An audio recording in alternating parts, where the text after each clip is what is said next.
रीति मुक्त काव्यधारा के विकास में घनानंद का सर्वाधिक योगदान है। एक प्रकार से यही इस धारा के सर्वोत्कृष्ट कवि हैं। इनका जन्म संवत 1746 और सन 1689 ईस्वी के आसपास उत्तर प्रदेश के बुलंदशहर जिले में माना जाता है और ये जाति के कायस्थ थे। ये बादशाह मोहम्मद शाह रंगीला के मीर मुंशी थे। ऐसा माना जाता है कि वहाँ के दरबारी दांव पेचों से सामंजस्य न स्थापित कर पाने के कारण उन्होंने दरबार छोड़ दिया और वृंदावन में रहने लगे। और कुछ विद्वान इनके दरबार छोड़ने का कारण सुजान नाम की एक गणिका को मानते हैं, जिससे ये बहुत अधिक प्रेम करते थे और ये अच्छे गायक भी थे। एक बार की बात है कि बादशाह द्वारा गाने की आज्ञा दिए जाने के बावजूद उन्होंने तब तक गाना नहीं गाया जब तक एक सुजान ने दरबार में आकर उनसे गाने का आग्रह नहीं किया। अच्छा, घनानंद की इस कृति से बादशाह कुपित हो गए और उन्होंने घनानंद को अपने दरबार से निष्कासित कर दिया। घनानंद ने सुजान को अपने साथ चलने को कहा, पर उसने घनानंद का प्रस्ताव ठुकरा दिया। इस घटना से घनानंद का हृदय टूट गया और वे वैरागी होकर वृंदावन चले गए और निम्बाल संप्रदाय में दीक्षा ग्रहण की। बावजूद इसके वे सुजान को भूल नहीं पाए और आजीवन विरह की अग्नि में जलते रहे।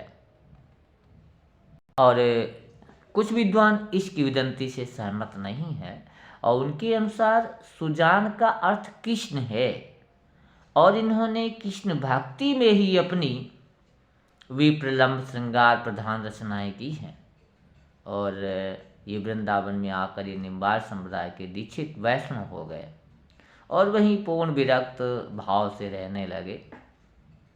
घनानंद जी की कविता उनकी विरहानुभूत विषयक संवेदनाओं की मार्मिक अभिव्यक्तियां हैं। उन्होंने कहा भी है, लोग है लागी कवित्व बनावत, लोग है लागी कवित्व बनावत और मोहित मेरे कवित्व बनावत। अर्थात लोग प्रयत्न करके कविता रचते हैं यानी बनाते हैं, पर मेरी कविताएं तो मेरा जीवन है। उन्होंने रचने की जो बात कही है ना, तो मुझे तो इसकी ज़रूरत ही नहीं पड़ती, स्वयं रचना हो जाती है। ऐसी जनश्रुति है कि ये सन 1739 में नादिर शाह के आक्रमण के समय लूटपाट के उद्देश्य से जब उनके सिपाहियों ने उनसे जर जर जर यानी सोना सोना सोना मांगा, तो उन्होंने उन पर धूल उड़ाते हुए रज रज कहा। क्रुद्ध होकर सिपाहियों ने इनके हाथ काट दिए, पर मृत्यु के समय भी घनानंद सुजान को भूल नहीं पाए। यही इनकी मृत्यु का कारण रहा। इनकी जो रचनाएं हैं, जिनमें सुजान सागर, विरह लीला, कोक सागर, रस केलिवल्ली और कृपाकंद नाम के ग्रंथ उपलब्ध हुए हैं और इसके अतिरिक्त इनके कवित्व सवैयों के फुटकर संग्रह 150 से लेकर 425 कवित्वों तक के मिलते हैं। और कृष्ण भक्ति संबंधी इनका एक बृहदाकार ग्रंथ छत्रपुर के राज पुस्तकालय में है, जिसमें प्रिया प्रसाद, ब्रज व्यवहार, वियोग बेल, कृपाकंद निबंध, गिरिगाथा, भावना प्रकाश, गोकुल विनोद, धाम चमत्कार, कृष्ण कौमुदी, नाम माधुरी, वृंदावन मुद्रा, प्रेम पत्रिका, रस वसंत आदि विषय उसमें वर्णित हैं। शुक्ल जी घनानंद जी को साक्षात रस मूर्ति कहते हैं और इन्हें ब्रजभाषा काव्य के प्रधान स्तंभों में मानते हैं। अन्य रीतिकालीन कवियों की तरह घनानंद का काव्य विषय कल्पना प्रसूत नहीं है। इनकी कविता का प्रमुख विषय वियोग श्रृंगार है, जिसकी पीड़ इन्हें जीवन से प्राप्त हुई है। इनकी कविता में प्रेम और भक्ति का मिश्रण है, पर लौकिक प्रेम के स्वर ही अधिक मुखर हुए हैं।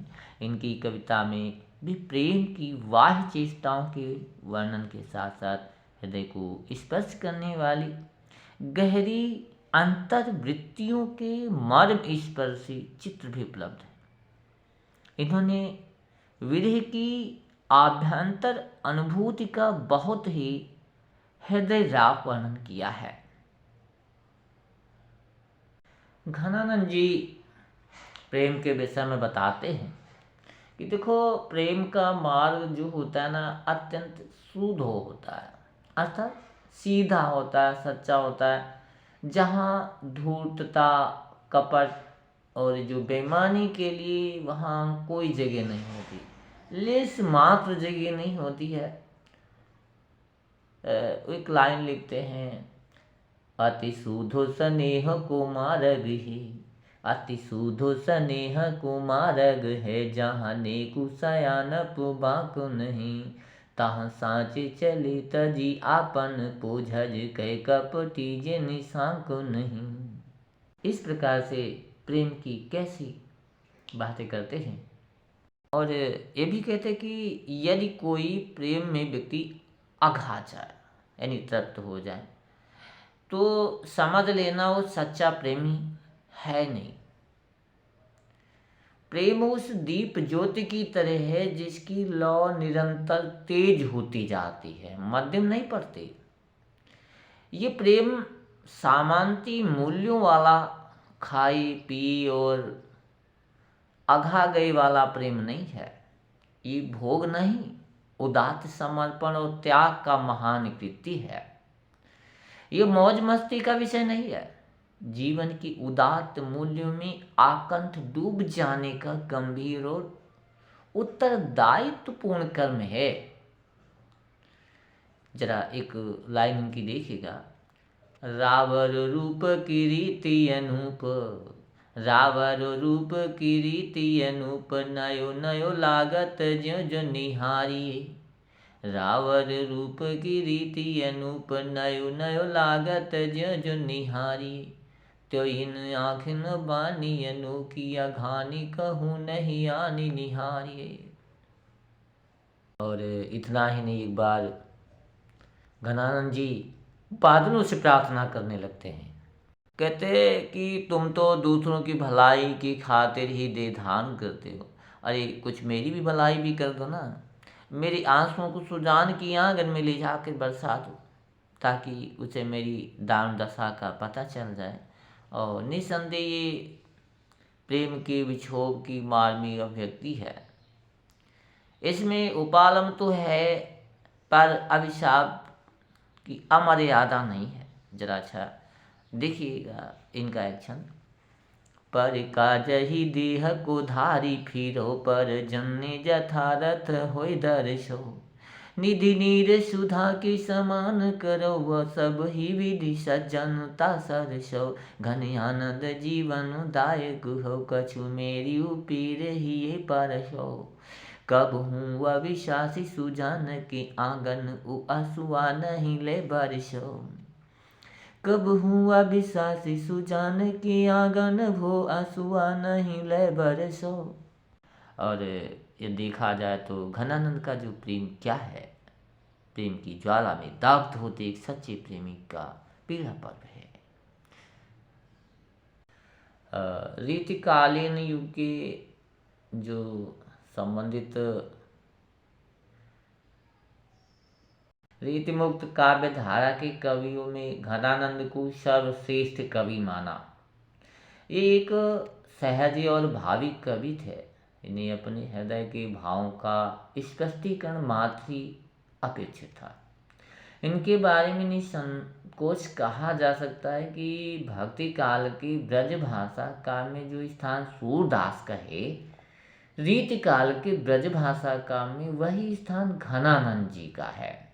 इसके बाद थोड़ी सी बात करते हैं जो परीक्षा की दृष्टि से बहुत महत्वपूर्ण कुछ बिंदु रहते हैं, उनकी बात कर लेते हैं सरसरी निकाह में। जरा सुनिएगा एक बार पुनः। देखो, मैंने अभी आपको बताया कवि जो घनानंद जी का जन्म संवत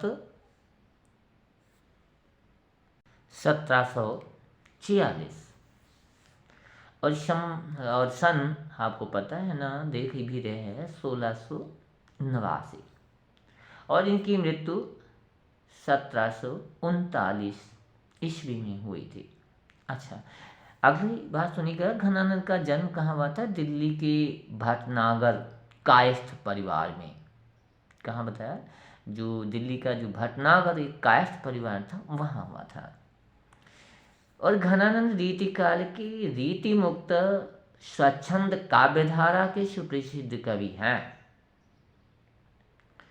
घनानंद सम्राट मोहम्मद शाह बादशाह के मीर मुंशी थे। मोहम्मद शाह रंगीले, जैसा कि पहले मैं बता भी चुका हूँ। अच्छा, घनानंद एक अच्छे गायक भी थे। देखो, इनके मुख्य मुख्य बिंदु ही बता रहा हूँ फटाफट। अच्छा, इनकी जो शिक्षा के विषय में बात की जाए तो ये फारसी के द्वारा इनकी शुरू हुई थी, यानी इनकी जो शिक्षा थी वो फारसी के द्वारा शुरू हुई थी। अच्छा, एक जनश्रुति के आधार पर इनके जो गुरु का नाम आता है वो अबुल फजल माने जाते हैं। जनश्रुति एक है तो उसमें जो है कहते हैं कि इनके गुरु जो थे कौन थे? अबुल फजल। अगला पॉइंट सुनिएगा, घनानंद को दरबारी नर्तकी सुजान से प्रेम था। अच्छा, घनानंद को दूसरा नाम आनंद घन, यानी इनको घनानंद को आनंद घन नाम से भी जाना जाता है, यानी इनकी प्रसिद्धि है। अच्छा, घनानंद ने श्रृंगार के दोनों पक्षों यानी कि संयोग और वियोग की बाह्य व आंतरिक मनोवृत्तियों का सूक्ष्म व हृदयग्राही वर्णन किया है। और घनानंद जी ब्रज भाषा में अपनी सरस काव्यधारा प्रवाहित की। घनानंद ब्रज भाषा के अत्यंत प्रवीण कवि थे। घनानंदी ने लगभग 39 रचनाएं लिखी हैं, और इनकी जो कुछ मुख्य रचना है वो कौन सी? सुजान हित है, ब्रजविलास है, विरहलीला है, ये इनकी प्रमुख रचना है। घनानंद जी की रचनाओं में जो सुजान हित है वो सर्वाधिक लोकप्रिय रचना है। इसमें 507 पद हैं। कितना बताया? 507 पद। इसमें सुजान के प्रेम, रूप, विरह आदि का वर्णन हुआ है। अच्छा, अगली बात सुनिए, घनानंद की कविताओं को ब्रजनाथ नामक व्यक्ति ने घनानंद कवित्व के नाम से संग्रहित किया था। अच्छा, अगली बात समझिए, घनानंद जी के लगभग कहीं पे बात आती है कि इनके 22 नाम, लेकिन जो कुछ नाम आपको बताते हैं, जैसे आनंद घन है, घन आनंद है, आनंद पयोध है, घनानंद है, सच्चिदानंद घन, ऐसे इनके कई नाम मिलते हैं। अच्छा, अगली बात सुनिएगा, घनानंद के काव्य के दो पक्ष हैं, एक लौकिक पक्ष है, दूसरा अलौकिक पक्ष है। अच्छा, अगली बात सुनिए, घनानंद को रस की साक्षात मूर्ति किसने कहा? जो मैंने अभी बताया था ना, आचार्य नामचंद शुक्ल जी ने कहा था। अच्छा, घनानंद जी ने अनेक ग्रंथों की रचना की है, जिसमें अभी ऊपर भी बताया, दोबारा फिर मैं आपको बता रहा हूँ। सुजान हित है, सुजान सागर है, सुजान प्रबंध है, सुजान वेली, सुजान संबोधन, वियोग बेली, इश्कलता, गोकुल विनोद, विरह लीला, कोकसार, रस केलवल्ली, ये जो है इनकी प्रमुख रचनाओं में से। अच्छा, अगली बात सुने, कवि घनानंद की मृत्यु संवत 1796 सन 1739 ईस्वी में के लगभग हुई थी।